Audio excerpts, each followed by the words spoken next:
now. I'll speak more in a moment about the specific steps we're taking, but I want to remind everyone how we got here and what America's interests are in Afghanistan. We went to Afghanistan almost 20 years ago with clear goals. Get those who attacked us on September 11, 2001, and make sure al-Qaeda could not use Afghanistan as a base from which to attack us again. We did that. We severely degraded al-Qaeda in Afghanistan. We never gave up the hunt for Osama bin Laden, and we got him. That was a decade ago. Our mission in Afghanistan was never supposed to have been nation building. It was never supposed to be creating a unified, centralized democracy. Our only vital national interest in Afghanistan remains today what it has always been: preventing a terrorist attack on America's homeland. I've argued for many years that our mission should be narrowly focused on counterterrorism, not counterinsurgency or nation building. That's why I opposed the surge when it was proposed in 2009 when I was vice president. And that's why, as president, I'm adamant that we focus on the threats we face today in 2021, not yesterday's threats. Today, the terrorist threat has metastasized well beyond Afghanistan.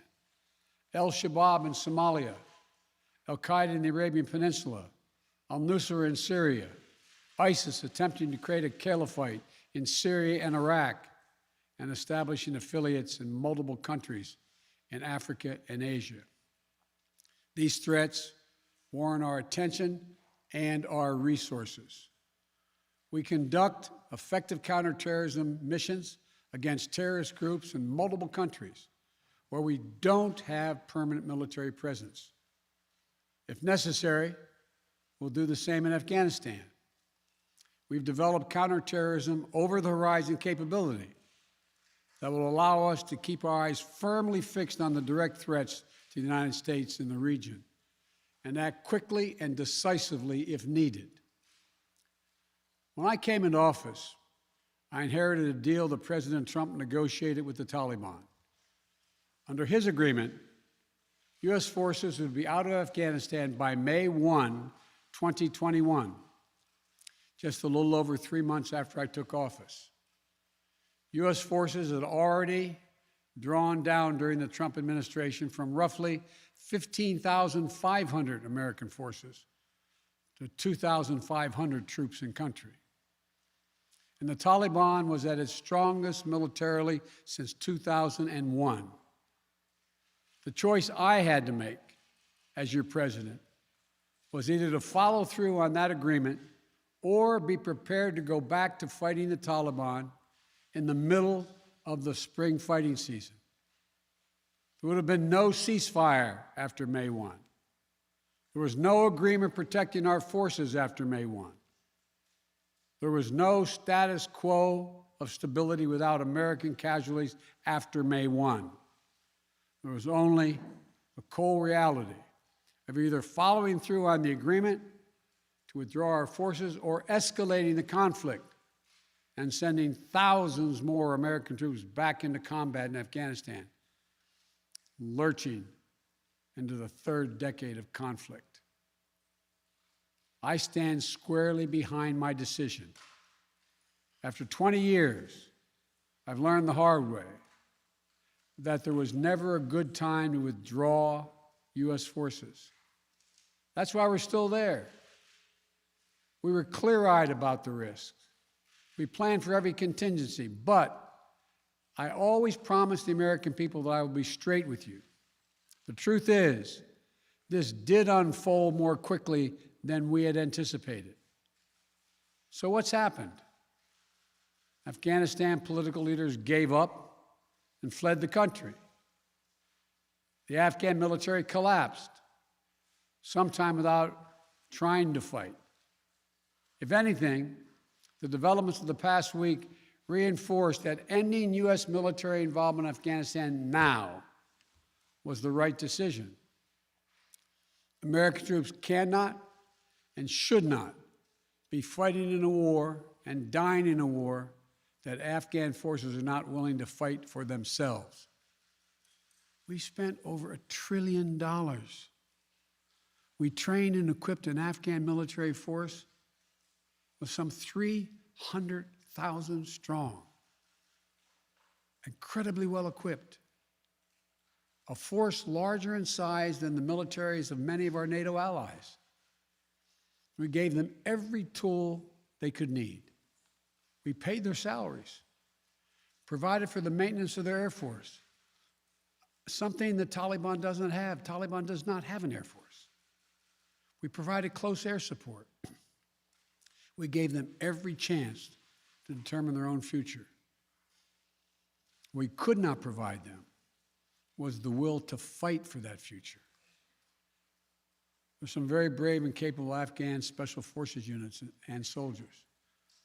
But if Afghanistan is unable to mount any real resistance to the Taliban now, there is no chance that 1 year, 1 more year, 5 more years, or 20 more years of U.S. military boots on the ground would have made any difference. Here's what I believe to my core. It is wrong to order American troops to step up when Afghanistan's own armed forces would not. The political leaders of Afghanistan were unable to come together for the good of their people, unable to negotiate for the future of their country when the chips were down. They would never have done so while U.S. troops remained in Afghanistan, bearing the brunt of the fighting for them. And our true strategic competitors, China and Russia, would love nothing more than the United States to continue to funnel billions of dollars in resources and attention into stabilizing Afghanistan indefinitely. When I hosted President Ghani and Chairman Abdullah at the White House in June, and again when I spoke by phone to Ghani in July, we had very frank conversations. We talked about how Afghanistan should prepare to fight their civil wars after the U.S. military departed, to clean up the corruption in government so the government could function for the Afghan people. We talked extensively about the need for Afghan leaders to unite politically. They fail to do any of that. I also urge them to engage in diplomacy, to seek a political settlement with the Taliban. This advice was flatly refused. Mr. Ghani insisted that the Afghan forces would fight, but obviously he was wrong. So I'm left again to ask of those who argue that we should stay, how many more generations of America's daughters and sons would you have me send to fight Afghanistan's civil war when Afghan troops will not? How many more lives, American lives, is it worth? How many endless rows of headstones at Arlington National Cemetery? I'm clear on my answer. I will not repeat the mistakes we've made in the past. Mistake of staying and fighting indefinitely in a conflict that is not in the national interest of the United States, of doubling down on a civil war in a foreign country, of attempting to remake a country through the endless military deployments of U.S. forces. Those are the mistakes we cannot continue to repeat because we have significant vital interest in the world that we cannot afford to ignore. I also want to acknowledge how painful this is to so many of us. The scenes we're seeing in Afghanistan, they're gut-wrenching, particularly for our veterans, our diplomats, humanitarian workers, for anyone who has spent time on the ground working to support the Afghan people, for those who have lost loved ones in Afghanistan, and for Americans who have fought and served in the country, serve our country in Afghanistan. This is deeply, deeply personal. It is for me as well. I've worked on these issues as long as anyone. I've been throughout Afghanistan during this war, while the war was going on, from Kabul to Kandahar to the Kunar Valley. I've traveled there on 4 different occasions. I met with the people. I spoken to the leaders. I spent time with our troops. And I came to understand firsthand what was and was not possible in Afghanistan. So now we're focused on what is possible. We will continue to support the Afghan people. We will lead with our diplomacy, our international influence, and our humanitarian aid. We'll continue to push for regional diplomacy and engagement to prevent violence and instability. We'll continue to speak out for the basic rights of the Afghan people, of women and girls, just as we speak out all over the world. I've been clear that human rights must be the center of our foreign policy, not the periphery. But the way to do it is not through endless military deployments. It's with our diplomacy, our economic tools, and rallying the world to join us. Now, let me lay out the current mission in Afghanistan. I was asked to authorize, and I did, 6,000 U.S. troops to deploy to Afghanistan for the purpose of assisting in the departure of U.S. and allied civilian personnel from Afghanistan, and to evacuate our Afghan allies and vulnerable Afghans to safety outside of Afghanistan. Our troops are working to secure the airfield and to ensure continued operation of both the civilian and military flights. We're taking over air traffic control. We have safely shut down our embassy and transferred our diplomats. Our diplomatic presence is now consolidated at the airport as well. Over the coming days, we intend to transport out thousands of American citizens who have been living and working in Afghanistan. We'll also continue to support the safe departure of civilian personnel, the civilian personnel of our allies who are still serving in Afghanistan. Operation Allies Refugee, which I announced back in July, has already moved 2,000 Afghans who are eligible for special immigration visas and their families to the United States. In the coming days, the U.S. military will provide assistance to move more SIV-eligible Afghans and their families out of Afghanistan. We're also expanding refugee access to cover other vulnerable Afghans who worked for our embassy. U.S. non-governmental agencies, or U.S. non-governmental organizations, and Afghans who otherwise are at great risk, and U.S. news agencies. I know there are concerns about why we did not begin evacuating Afghans civilians sooner.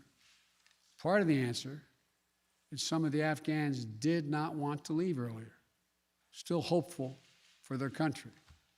And part of it because the Afghan government and its supporters discouraged us from organizing a mass exodus to avoid triggering, as they said, a crisis of confidence.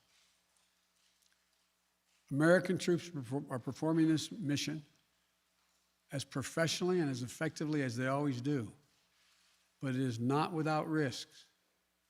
As we carry out this departure, we have made it clear to the Taliban, if they attack our personnel or disrupt our operation, the U.S. presence will be swift and the response will be swift and forceful. We will defend our people with devastating force if necessary.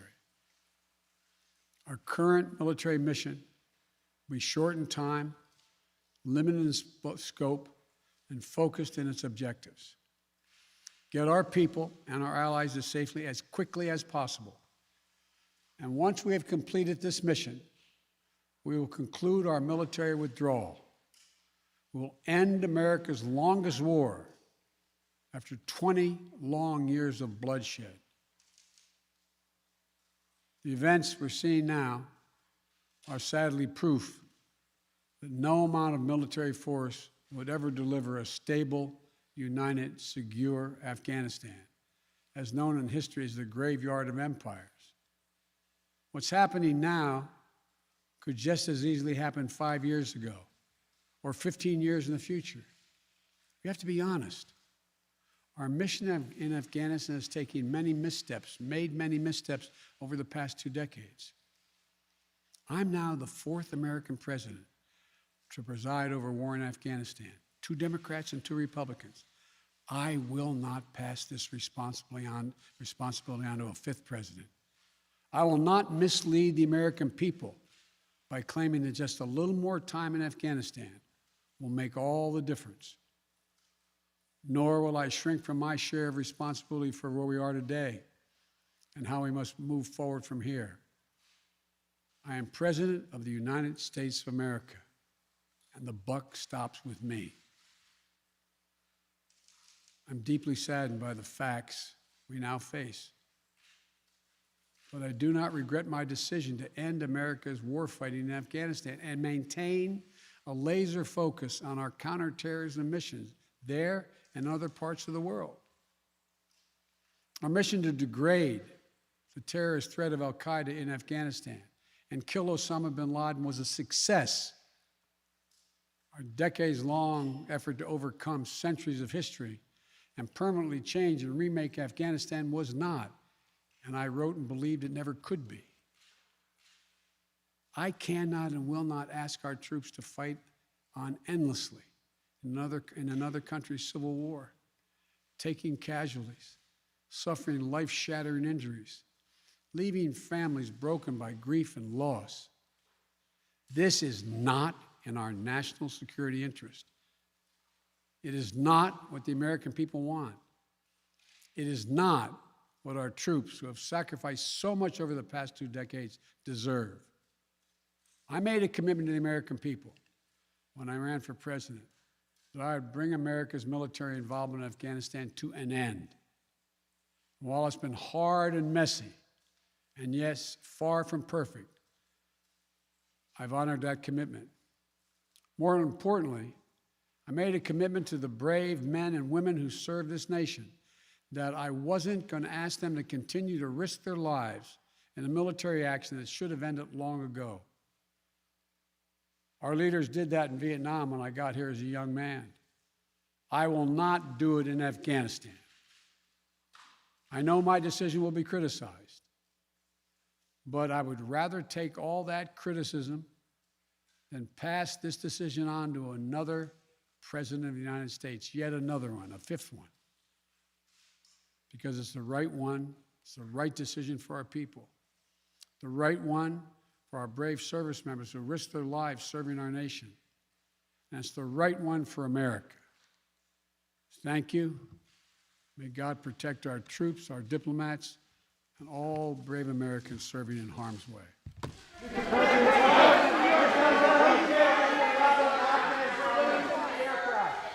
Mr. President, what do you make of the